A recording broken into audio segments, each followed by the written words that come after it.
आम आदमी पार्टी दिल्ली के जंतर मंतर पर कश्मीर घाटी में हाल ही में हुए टारगेट किलिंग के खिलाफ विरोध प्रदर्शन कर रही है। प्रदर्शन में दिल्ली के मुख्यमंत्री केजरीवाल भी शामिल हैं। आज अपने संबोधन में केजरीवाल ने बीजेपी पर जमकर निशाना साधा। उन्होंने कहा, मीटिंग नहीं, एक्शन चाहिए। आगे उन्होंने जोर दिया कि मीटिंग बहुत हुई, अब एक्शन होना चाहिए।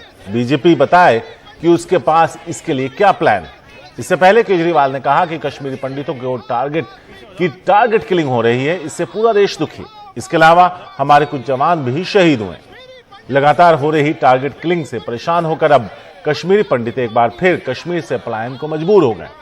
ऐसा लगता है फिर 90 का दौर आ गया है।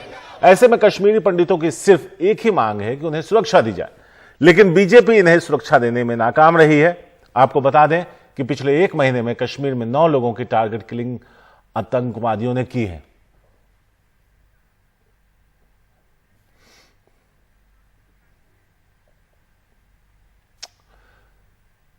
तो अरविंद केजरीवाल ने क्या कुछ कहा, एक बार आपको ग्राफिक्स के जरिए बताएं। मीटिंग नहीं, एक्शन चाहिए। आखिर बीजेपी के पास प्लान क्या है? लगता है 90 का दौर वापस आ गया। मीटिंग बहुत हुई, अब एक्शन चाहिए। कश्मीर में हो रही टारगेट किलिंग से दुखी हूं। बीजेपी सरकार सुरक्षा देने में नाकाम। कश्मीरी पंडितों को प्रदर्शन से रोका गया। बीजेपी ने कश्मीरी पंडितों को प्रदर्शन से रोका। जब भी वहां पे घाटी में कोई भी मर्डर होता है तो मीडिया में आने लगता है गृह मंत्री ने उच्च स्तरीय मीटिंग बुलाई। अरे कितनी मीटिंग बुलाओगे यार? अब एक्शन चाहिए हम लोगों को।